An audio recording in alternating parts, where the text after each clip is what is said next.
Está con nosotros Antonio Pedraza, presidente de la Comisión Financiera del Consejo General de Economistas. Antonio, muy buenos días. Queríamos saber un poco cómo ven, Antonio, el conjunto de la economía, cómo ven este 2022. Bueno, pues la perspectiva del 2022, partiendo de este año, que ha sido un año irregular, en el que se empezó bastante bien por las expectativas que suponía el tema de las vacunas y el éxito de las mismas, pero el crecimiento ha sido irregular a lo largo del año. Primer trimestre, el menos 0,4, se corrigió el menos 0,6 del principio, y después en el segundo trimestre teníamos muchas expectativas, y estoy hablando del año actual, que influye en el 2022 sin duda su trayectoria. Ahí esperamos un cierto rebote, y fue donde se produjo la famosa corrección del Instituto Nacional de Estadística. Al final el crecimiento fue el 1,1, bajando el 1,7 de previsión anterior del Instituto. Y en el tercer trimestre pues nos ha llevado una pequeña decepción, o una gran decepción, la mayoría de los analistas, porque esperábamos cierto rebote, dado que el verano no se había comportado en comparación con el año anterior, con el 2020. En el 2020 hubo un rebote importante en el tercer trimestre. Entonces esperábamos una subida de un 3% aproximadamente, y al final nos hemos quedado con un 2%. Eso hace que la trayectoria del año no sea tan positiva como se esperaba, y desde luego no tan eufórica como apuntaban los datos del gobierno con los que se han confeccionado los presupuestos. Nosotros creemos que este final de año, sobre todo afectado por el aumento de la inflación que corroe de algún mayor, que está afectando en más de un punto al crecimiento del PIB, creemos que vamos a estar en un 4,7. Hay analistas, el último análisis y la última estadística la ha presentado la OCDE, que habla de un 4,5 para este año. Bueno, pues con eso arrancamos. Es un año en el que ha flojeado la demanda, en el que el sector exterior, dentro de lo que cabe, se ha comportado bien. Las exportaciones en enero flaqueaban, pero después, a partir de ese mes, han crecido un 21%. La demanda solamente ha aportado un 5,3% al crecimiento, y una cifra que de alguna forma esperaba. Estábamos saliendo de la recesión, y las vacunas, como digo, estaban respondiendo bien. Es un año muy curioso, porque ha habido un despertar rapidísimo, eufórico de la demanda, y nos hemos encontrado con una carencia en la oferta importantísima por el cierre de las fábricas durante la pandemia. Esa oferta no ha sabido responder a la demanda eufórica que se ha despertado, también por el ahorro que estaba embalsado, y entonces nos hemos encontrado con una inflación que proviene de costes, una inflación que viene inducida por el encarecimiento en origen de tanto materias primas como productos terminados, como el problema de la gran fábrica china, que ha estado parado mucho tiempo. Entonces esa inflación de costes pues ha llegado a España, y se está transmitiendo demasiado pronto a la cesta de la compra, más que en otros países europeos. La inflación nuestra al 5,6, una inflación alta, 2 puntos de diferencia sobre la inflación media europea. Eso nos hace perder competitividad, y por otra parte hay una parte de la inflación que nos preocupa mucho, y es el hecho de la inflación subyacente. Estamos en el 1,7, está creciendo sustancialmente en los últimos meses, 0,3 ha crecido en el último mes, y eso nos preocupa, porque esa realmente no tiene en cuenta ni a la energía ni a los alimentos elaborados. Entonces estamos cerca del 2%, y eso tiene tintes de que una parte de esa inflación sea estructural. Con esas expectativas de un crecimiento entre el 4,5 y el 4,7 este año, muy lejos de las perspectivas del gobierno, que eran de un 6,5, un 6,8 de crecimiento, con el que están convencionados los presupuestos, abordamos el año. Hay que decir también una cosa: se ha producido a partir de agosto un aumento de los ingresos fiscales muy importante, que ha permitido que en ese mes el déficit se situara en el 5,54%, y que de alguna forma esto permita que lleguemos a final de año con un déficit. Don Antonio, perdone que le interrumpa, pero don Antonio, perdone que le interrumpa. Don Antonio, perdone que le interrumpa, pero no estamos viendo la cara. Necesitamos que se ponga un poquito más atrás para poder verle, porque nos sale cortada la imagen. Perdone, don Antonio. No, Dios, correcto. Correcto. Entonces, esas son las circunstancias que se están dando este año y con esas circunstancias abordamos el año próximo. Hay una cosa positiva de cara al año próximo, vuelvo a repetir esa desviación que hay en los presupuestos del crecimiento y la realidad, en las perspectivas de crecimiento y la realidad, pero hay una cosa importante y es el hecho de que este año no se han consumido todas las ayudas europeas que han entrado en el año. Estamos hablando de 19.000 millones. Se han consumido aproximadamente, tengo entendido, unos 5 o 6.000 millones. Eso quiere decir que entramos el año próximo con las posibilidades de que se consuma lo que no se ha consumido este año, que entre en la economía, lo que no se ha consumido este año, es cerca de 14 o 15.000 millones, más los 27.000 que están previstos para el año próximo. Con eso está contando, sobre todo con lo del año próximo, para los supuestos, de alguna forma compensar que está habiendo. Yo creo que esta desviación se está compensando per se por el aumento, es el que me he referido, de los ingresos fiscales. Tenemos que tener en cuenta que los impuestos están aumentando. Nos damos cuenta, no recibimos, si no aumenta el impuesto de la renta ni el impuesto de las sociedades, que son los más significativos.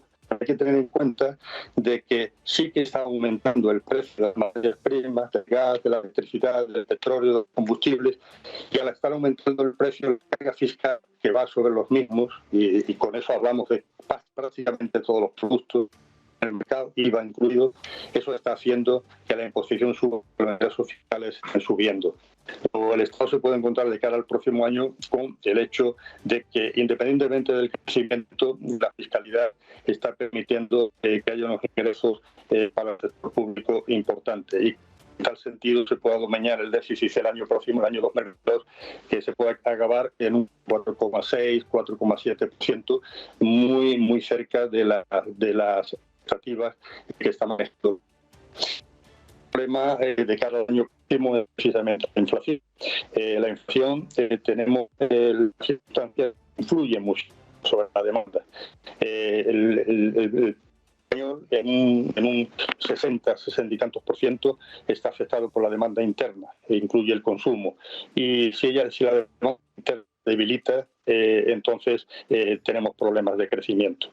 Hay que tener en cuenta que por sectorización tenemos poco peso en el sector industrial, un 10%, los servicios un 78%, y en los servicios donde mayormente se produce el tirón consumista o los ingresos para que se produzca el consumo, el turismo está de alguna forma sigue estando grifado. El año próximo las expectativas que tenemos con el nuevo virus, con la nueva cepa de la pandemia, es que al menos comporten con un 50, 55, 60% de la cifra de 2019.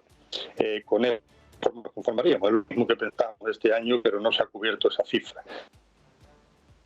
Al 40% de las expectativas que se tenían. Hay otro tema importante, es el hecho de la deuda pública. La deuda pública es el problema más importante que tenemos, pienso, porque ese 122% con el que vamos a cerrar el año próximo, se lo voy a cerrar con un 120 aproximadamente, si el servicio se controla y se controla el gasto público, esa deuda pública hay que vigilarla. Razones, porque bien es cierto que la inflación deflacta, la inflación viene bien para el endeudamiento, que lo deflacta, pero sin embargo hay que tener en cuenta de que estamos ya a los intereses, a la carga de la deuda por la acción del Banco Central Europeo. Tenemos una prima de riesgo muy baja y nos estamos financiando a tipos cercanos al 0%. Creo que el bono a 10 años está al 0,40 y tantos y 5 años para abajo casi en intereses negativos. Eso ha conseguido que de una coste de financiación que existía del 7% hace escasamente años estemos ahora financiándonos a un 1%. Riesgo. La compra de bonos, hay que tener en cuenta que los bonos que nos tiene comprado son aproximadamente unos 500.000 millones del millón del 1.400.000 millones que supone el préstamo que los prestamistas internacionales le están haciendo a España, o sea, el endeudamiento exterior que tiene España, pues si el 50% de nuestro PIB lo tiene el Banco Central Europeo, con cerca de 500.000 millones. Entonces, si esa política se corta, pues vamos a tener problemas con los vencimientos, no solamente con los vencimientos, y con la deuda nueva que se emita. Nosotros estamos financiando unos tipos que son irreales, gracias a la acción, de alguna forma, umbrella, protectora del Banco Central Europeo. Si eso termina y si los tipos de interés suben, la carga de la deuda, que es importante, nos va a afectar de una forma muy manifiesta. Una subida de la prima de riesgo haría que realmente no estuviésemos financiando a lo que marcan los mercados, a una financiación de alguna forma con unos tipos reales. Y con una inflación al alza, es preocupante pensar en ello por el alto endeudamiento. Por otra parte, el turismo, nosotros pensamos, lo he dicho antes, este año estábamos con la posibilidad de que se acabara un poco con la temporalidad, porque se estaba alargando la temporada turística, y esta nueva vertiente del virus, de la nueva cepa sudafricana, está haciendo que se corten esas expectativas de cara a final de año. Es importantísimo que la movilidad se recupere. Ahora se ha cortado, hay muchos países europeos que se han confinado y sobre todo han cortado la movilidad, y eso nos está afectando mucho, y lo que hay que esperar es que el año que viene ese panorama se despeje para que tengamos un buen año de turismo, y que en tal sentido los servicios se recuperen también. El turismo tiene un peso aproximadamente del 12% en el PIB, pero influye poderosamente, tangencialmente, en transportes y en servicios, de tal forma que es vital para nosotros. Hay que tener en cuenta que... nos hemos quedado sin tiempo, don Antonio. Perdone, que nos hemos quedado sin tiempo. Que yo creo que tenemos una visión clara del Consejo General de Economistas. Perdón, don Antonio, pero necesitamos dar paso también a más invitados. Si le parece, resumo. Creo que las expectativas no son negativas, pero dependemos mucho del entorno. Ese es el tema. Dependemos muchísimo del entorno. Lo que había que procurar es que no perdamos competitividad por la inflación y por la menor productividad que tenemos, y que los países del entorno se recuperen con rapidez. Ahora estamos viendo que hay una baja de tanto la economía mundial de un 1% como la economía europea también de un 1% en cuanto a previsiones. Entonces eso nos afecta, que el entorno se recupere y que de alguna forma con esos ingresos, siempre que se consoliden, siempre que se produzcan de las ayudas de Europa, y la inercia que tiene el país en cuanto a recuperación de empleo, que es positiva. Hoy el empleo, las cifras que conocemos, ha bajado en 74.000 personas, es un noviembre muy bueno. Entonces hay que decir que no somos pesimistas, sobre todo en el año próximo. Yo creo que las dificultades pueden pesar más a partir del año 2023.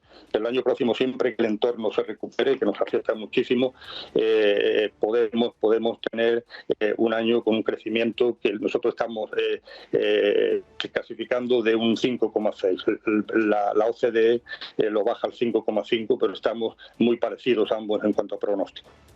Gracias, Antonio Pedraza, presidente de la Comisión Financiera del Consejo General de Economistas. Buen día y buen negocio. Gracias por esas previsiones. Gracias a vosotros.